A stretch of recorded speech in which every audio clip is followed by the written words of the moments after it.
मोकळा श्वास देऊया, तिला मोकळा श्वास देऊया, तिला मोकळा श्वास देऊया.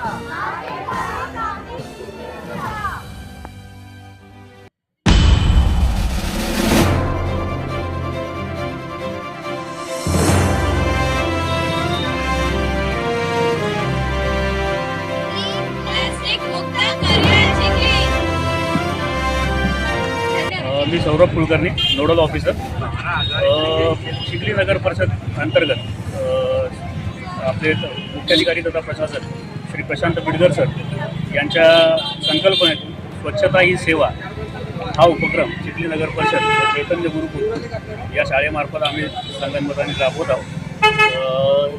आज आम्ही चिखली शहरातील आठवडी बाजार परिसरात प्लास्टिक संबंधी जनजागृती करण्याचं एक छोटंसं पथनाट्य आयोजित केलं होतं. सामान्य जनतेला याच्यापासून काय संदेश द्यायचा? सामान्य जनतेला हाच संदेश आहे की प्लास्टिक बंदी आहे, शासनातर्फे प्लास्टिक बंदी करण्यात आली आहे. ज्या कॅरीबॅगच्या थैल्या आपण वापरतो त्या न वापरता आपल्या कापडी पिशवी वापराव्यात आणि पर्यावरण संवर्धनाला हात नाव निजाम गवई. आज आम्ही तुम्हाला प्लास्टिक आणि हे कापडी पिशव्यांबद्दलची थोडी माहिती सांगणार आहे. प्लास्टिकच्या पिशव्या वापरल्याने जनावरे त्यांना खाऊन मरतात व प्लास्टिकमुळे नदी व नाले त्यांचं घाण होते आणि कापडी पिशव्या वापरल्याने आपण त्या फेकून पण देऊ शकतो, डिकंपोज पण करू शकतो आणि रिसायकल. परिचय दे. नमस्कार, माझे नाव तेजस्विनी आणि आम्ही सर्व चैतन्य गुरुकुलचे विद्यार्थिनी व विद्यार्थी.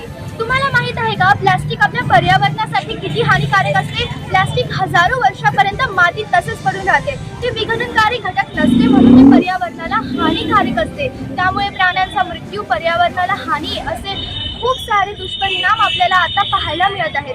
भविष्यात असे दुष्परिणाम घडू नये, आपली वसुंधरा, आपली पृथ्वी चांगली राहावी, स्वस्थ राहावी, सुंदर राहावी म्हणून आपण प्लास्टिकच्या कॅरीबॅगा न वापरता कागद व कपड्याच्या कॅरीबॅगा वापरून आपल्या वसुंधरेचे संवर्धन केले पाहिजे अशी माझी तुम्हा सर्वांना विनंती आहे. धन्यवाद. माझे नाव पार्थ संतोष जोगदंडे. मी चैतन्य गुरुकुल चिखली या शाळेचा विद्यार्थी आहे. या ठिकाणी हा जो प्रोग्राम करत आहात तुम्ही, काय याचा उद्देश काय?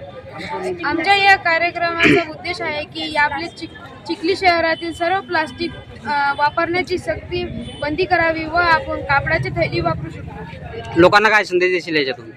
या संदेशातून बाजारात आपण खूप सारे काही सामान घेतो, त्यामुळे आपण जे दुकानदार असतात ते आपल्या सामान सोबत प्लास्टिकचे थैले देतात व ते आपण घरी गेले की ते फेकून देतात. त्यामुळे त्या मातीत दबतात व त्या हजारो वर्ष पुंजत नाही.